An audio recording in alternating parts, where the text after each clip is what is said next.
and they are.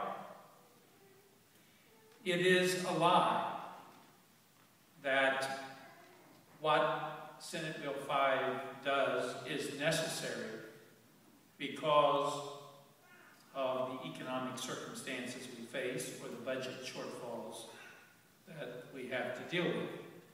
It's a lie. It's not true. When I was governor, we faced challenges.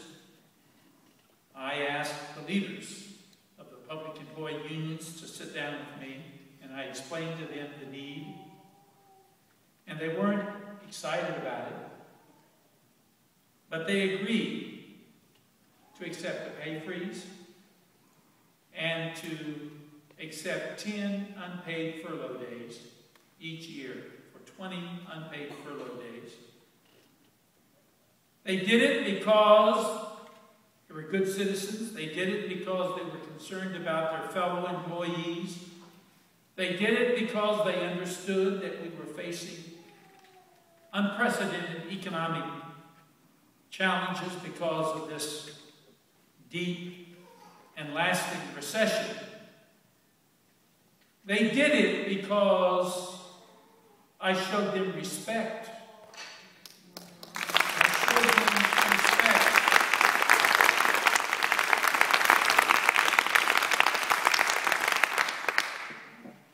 I've attended some of the rallies at the State House. They've been inspiring to me. Mark, Chris, Maureen, they've been inspiring to me because I think they've represented ordinary people standing up for themselves. This is an interesting gathering. Someone has said, Chris, I think it was you, that said, you know, we're able to do this because we are Ohioans and we're Americans. People from different professional groups, different economic circumstances, different religious beliefs, different life circumstances, coming together at Upper Arlington High School on a Sunday evening to consider an issue that is of importance to our community, our state, and I believe even to our nation. It's pretty special. You've chosen for reasons that are personal to you to come here tonight to listen to what these folks have said. And what they've said is important. I want to share just basically 3 thoughts with you this evening. First of all, the threat is real. What they have described to you represents an assault upon their professions, but it also represents, I believe, an assault upon the middle class. What they have shared with you is a power grab, a political power grab, an attempt to consolidate political power in a way that will prevent any effective opposition going forward. I think that's at the heart of Senate Bill 5. It's not an economic issue. It's a political issue. It's a political power grab. Now, it's not the only thing that they're doing. The voter suppression efforts underway in this state are shameful.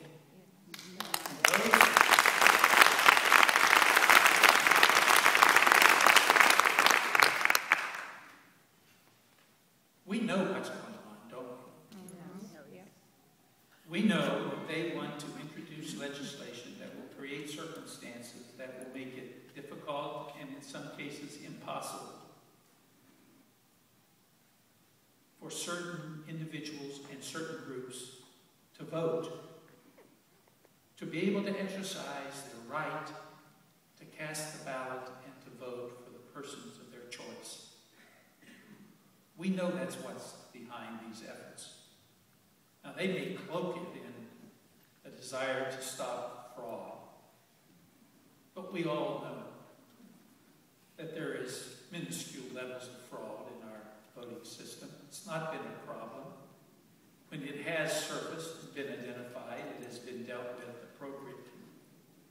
But what they're trying to do is set up a set of circumstances, criteria, requirements that will make it literally impossible for a lot of older people, frail people,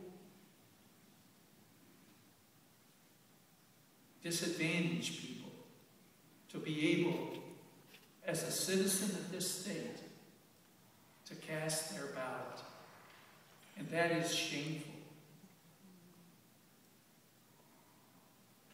The threat is real. If they succeed, if they were to succeed, and we were not to get the signatures required to put this on the ballot, I think we'll get it on the ballot. But I'm just speaking hypothetically. If we were not able to do that, or if we got it on the ballot, and we were unsuccessful in turning back this draconian legislation, Ohio will be changed in a permanent way. The middle class will suffer. Our quality of life will be diminished. Our schools will be injured beyond anything that I think we can even imagine at this point. The conditions that Mark detailed to you that existed prior to collective bargaining were circumstances, Mark, that I wasn't aware of. I didn't realize that there were times and places where police officers were required to buy their own weapons. Think of that. So, the threat's real. Now, and you've heard it described. The second thing I want to say to you, that with the challenge and with the threat comes opportunity. What's happening here in Upper Arlington is happening all across the state of Ohio and, quite frankly, all across the country. These initiatives being promoted are, in my judgment, the result of a very calculated effort. Ideas that are germinating in these libertarian and conservative think tanks like the Cato Institute and the Heritage Foundation.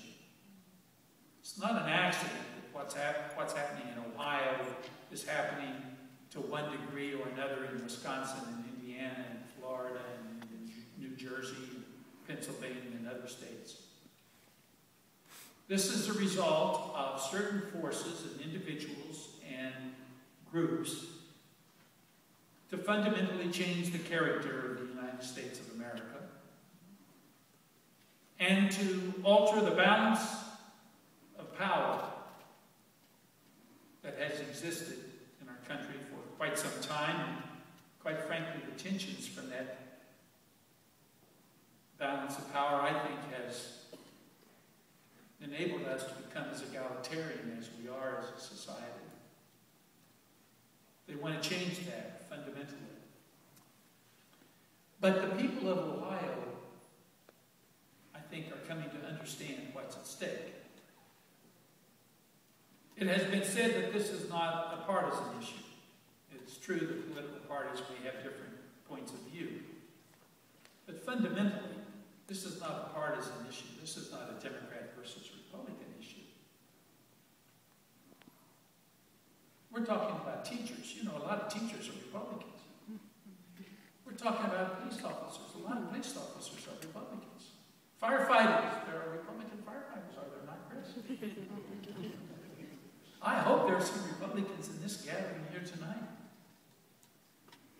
Because this issue is so important that it's going to take all of us, regardless of our political philosophies, to understand what has been noted here as extreme unfairness.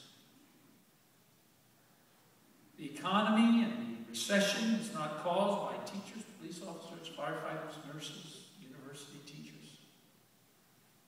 It was caused by a lot of factors, but certainly wasn't caused by these professional groups. And I believe that we are now at a place, I truly believe this from the bottom of my heart, I am seeing in Ohio something I have never seen in all of my political involvement. I am seeing people who feel deeply disrespected. I was talking to one of the TV stations earlier, and they said, you were at some of the rallies at the State House. Well, what did you think about it? What you saw there? And I said, well, I felt inspired. I felt like people were finally saying we're going to stand up for ourselves.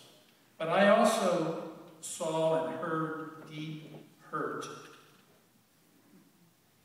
I talked to teachers and others who had been good citizens, given of their lives, their intellect, and in some cases, their personal resources. I know teachers do that a lot. And now they feel hugely disrespected by their government, and by their governor, and by the Speaker of the House, and by other legislators. And they're asking themselves, what have we done to deserve this level of deep disrespect? And what I believe is people will do a lot. They'll take a lot. But what they won't tolerate is to be disrespected. And the people of this state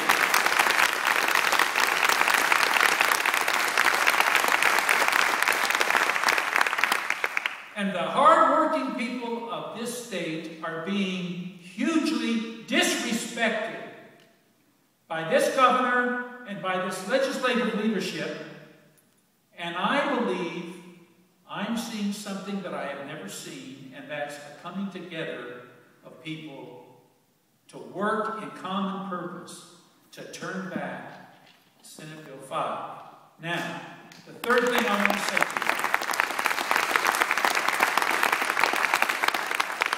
The third thing I want to say to you is this.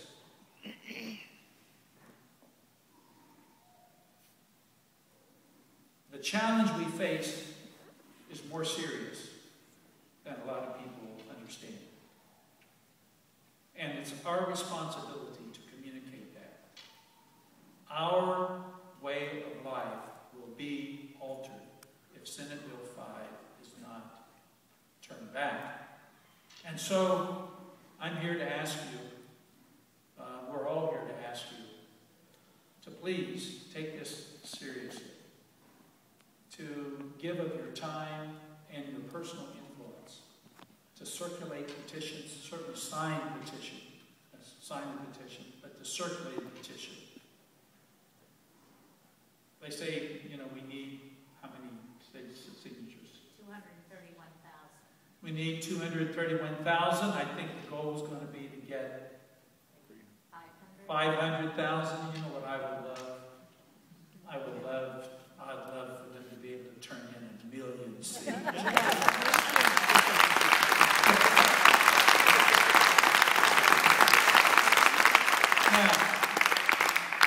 Now, come November, the eyes of the nation will be on Ohio. I believe this vote on Senate Bill 5 will be the most important election held in the United States of America this November.